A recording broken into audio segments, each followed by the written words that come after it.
Do you ever feel anxious or unsure when you're speaking to a client? Well, you're not alone. As an introvert, communication can be overwhelming, but it doesn't have to be. In this video, I'm going to share tips with you that could help you with making your communication more efficient and effective as an introvert. Hi, my name is James Moore Jr., and I help business professionals who have struggles with communication communicate more effectively and efficiently. In this video, we're going to cover mindset shifts, practical communication techniques, and how to prepare to speak with a client. So that way you can connect with clients confidently, just like these two. Look at that. They double handshaking. That's what that is. Let's begin. Let's start with mindset. Mindset is everything. When you have certain kind of thoughts that always intrude in your mind when it comes to communication, it can come out when you are communicating. So let's start with one of the main techniques that will definitely help you with being more confident.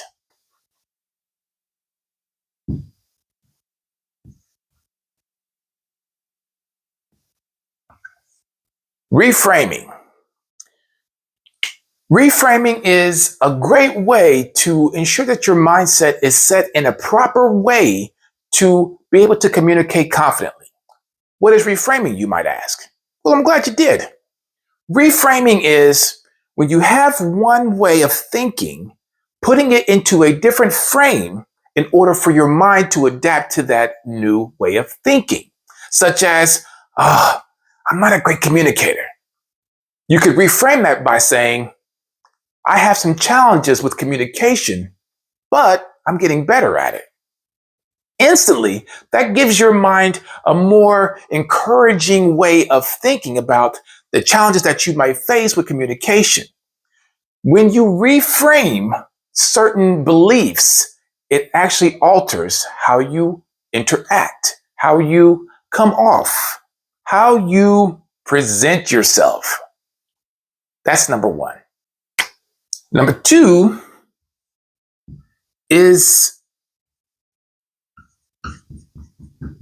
practicing confidence. Now, I know some of you might think you can practice confidence. Well, that's where it comes from.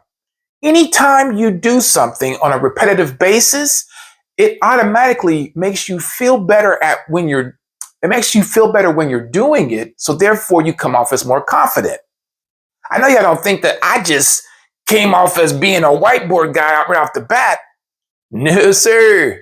This is actually my first time doing this kind of teaching. But I may seem confident at it because I've been practicing it. And so therefore it just seems natural and I come off as confident because I've practiced it. So when you're about to speak with a client, I'll say before you're about to speak with a client, practice feeling confident. There's ways you can do that. Visualization is my favorite. The reason being is because you're in control of your mind. When your mind produces pictures of things that make you feel a certain way, that feeling stays. So if you've ever been confident in doing something that is not what you're about to do, you can visualize that thing that you did that made you feel confident, and that confidence will stay with you.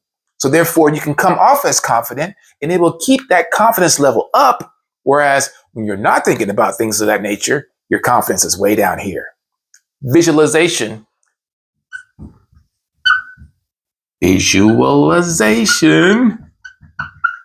is key. That's a key. Another thing you want to do is be you. Be authentic.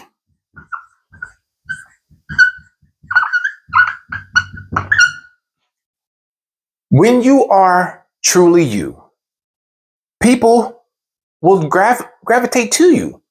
Just naturally being you is the best way to approach anything. Don't try to be someone you're not, because people can see through that. It's real easy to see when somebody's not being themselves because they just seem more awkward when they're not. When you are you, you are authentic, and people resonate with authenticity. Let's move on. Let's talk about preparation tips. Let's start with preparation tip number 1. Research and plan. When you're speaking with the client, you definitely want to research what they're about because they're going to come to you with a problem that they hope that you can solve. So by researching what they do and what they're about, you can plan what you're going to say or plan for any questions they might have in regards to what you have to offer. This is why researching and planning is important when it comes to preparation for your meeting.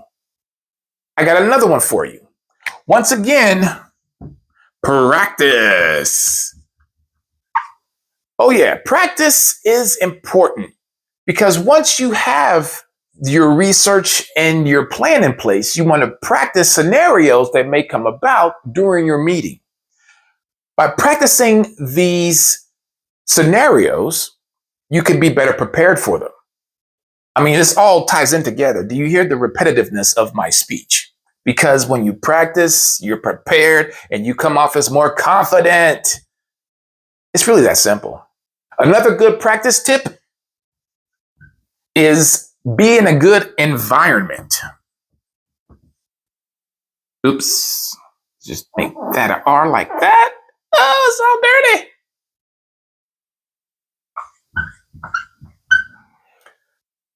A great environment means when you are doing your presentation, you want it to be a place that is very comfortable for both you and the client. You also want it to be quiet because you want to be able to have full attention on both sides. Now, if this is a virtual meeting, you want to have a great soothing background.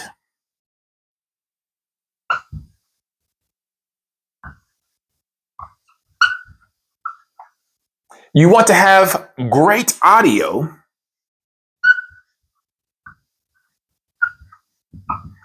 And no distractions.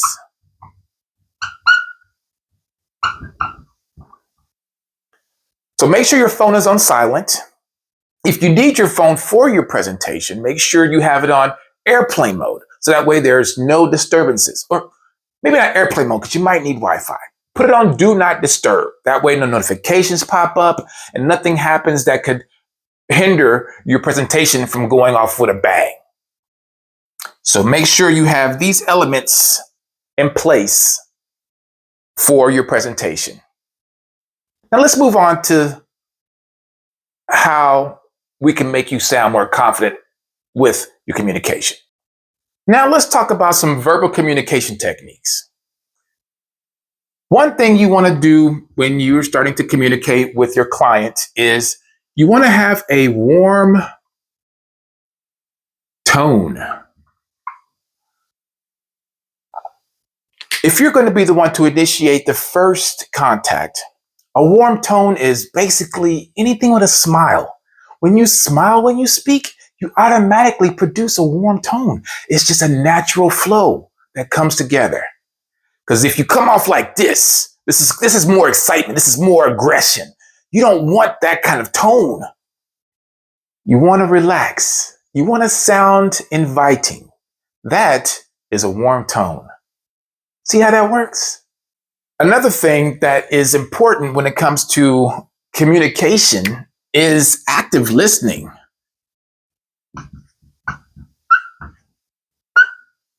It's not about always speaking. It's about active listening. And what do I mean by active listening?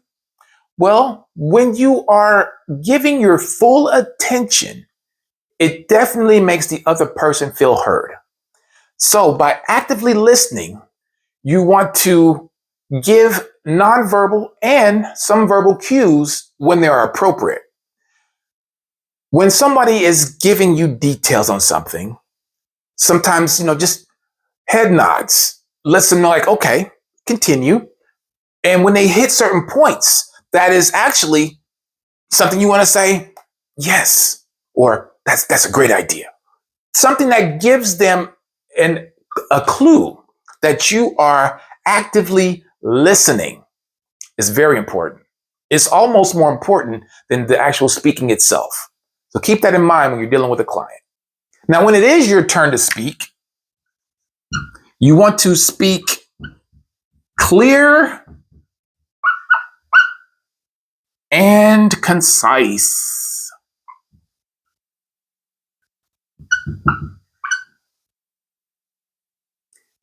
When I say speak clear, sometimes we get excited. I am guilty of that myself. I used to stutter real bad. So most of the time when I would try to speak, I would try to hurry through my words so that way I wouldn't get caught up on my words. But I also learned that when you just slow down, you speak way more clear and you can be more concise. It gives your brain enough time to say, okay, this is what we're going to say. This is how we're going to say it. So therefore, you come out speaking more clear. And you definitely want to put in pauses. Pauses help you with just getting your thoughts in alignment. It also helps with proving a point. When you make a great statement that involves some thinking, pause and make sure that they get it. See, I did that? You see, I did that? That was a pause. That was a good pause. It was a short pause, but it was a pause. Another thing you want to do is ask open-ended questions. By asking open-ended questions, you open up dialogue. You encourage dialogue. Plus, with open-ended questions, it gives you the information that you need in order to be able to reply effectively to what they are coming to you for. Asking open-ended questions definitely makes people feel like they see, I had a moment. I had to pause. Asking open-ended questions makes the client feel like you definitely want to hear what they have to say. And when they feel like you want to hear what they have to say, they feel heard. And that's when your active listening skills comes into play. It's all about producing certain feelings with people. When you make them feel a certain way, they'll never forget you. Keep that in mind. Another thing that would be great is expressing gratitude and empathy.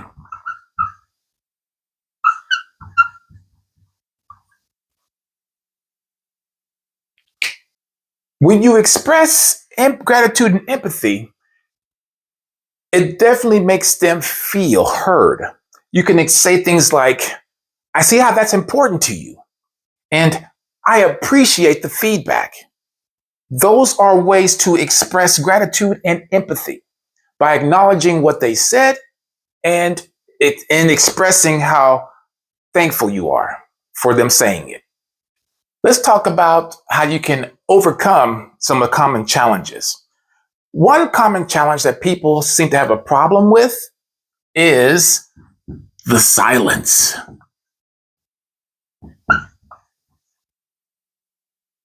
It's okay to have silence, especially when you have given them information about something that they have just recently asked about.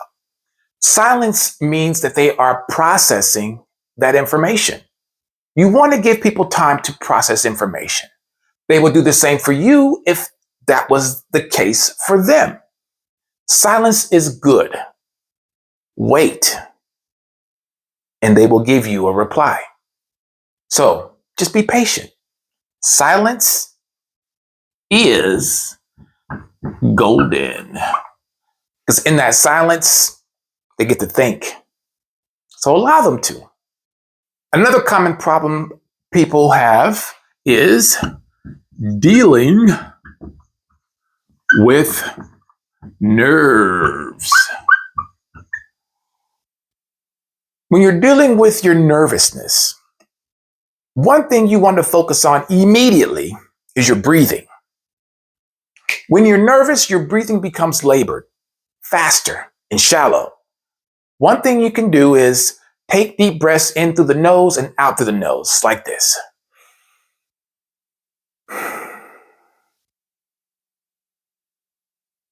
When you do this, it instantly drops your heart rate, drops that pressure that you feel, and it just makes you feel more relaxed.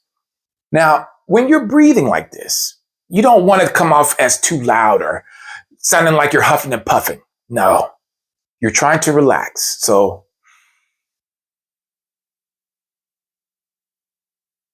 it doesn't have to be a whole spectacle, just deeper breaths than what you're taking at that moment. And you will definitely bring down the nerves. Another thing that people have a problem with is setting boundaries.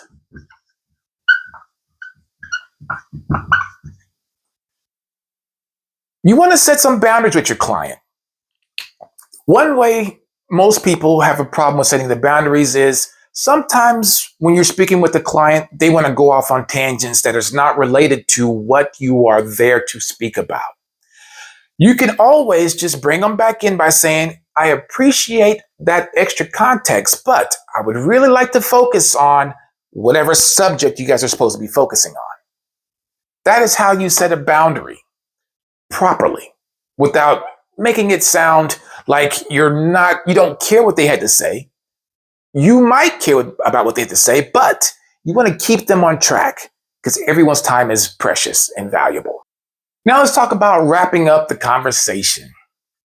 One thing that is best to do when you're wrapping up your conversation is you want to recap what was discussed.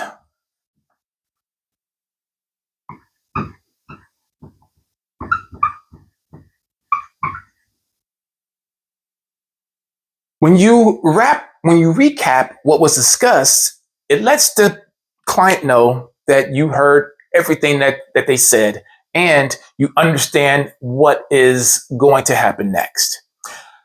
You can say things like, so just to recap what we discussed and then fill in those blanks. That is the best way to let them know, all right, I heard everything you said. Let's go. And then you want to end on a positive note.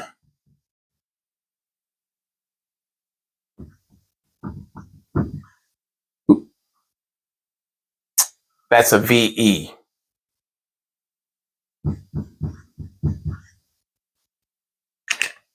You end on a positive note by thanking them for their time.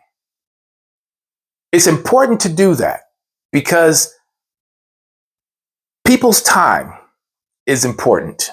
It's the one thing we can't get back. You can get money, or we can get money all day, but you can't get time back. Once that time is gone, it's gone forever. So always, always thank them for their time. And let them know how excited you are to work with them.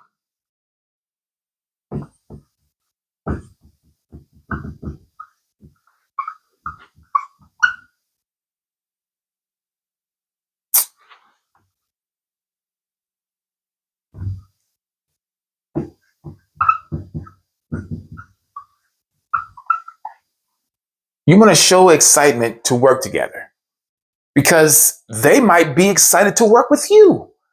And the fact that that's a presupposition to let them know, I believe you are going to work with me, they're more likely to want to work with you. So show some excitement because you're excited to work with them. Unless you're not. That's a different story. But more than likely, show that excitement. I hope you've been taking notes because these tips will definitely help you in the long run. I want you to at least pick one. Pick one at least to work with your next client and see how it actually affects your interaction with them. Once you get at least one down, start incorporating more, and you will see how amazing things will turn out for you when you try out these techniques. And once you do try out at least one, let me know in the comments how it went. I love the comments. I read the comments. I reply to comments. So definitely leave me a comment. Let me know how it went. I really want to know. Be sure to like and subscribe and stay tuned for more videos. I really appreciate your time in watching these videos. It means the world to me. And I want you to have success. I know you can do it. Communication is a big part of this world, and the better you can communicate, the better your world is. Again, my name is James Moore Jr., and thank you for your time and being a part of my YouTube journey. Peace.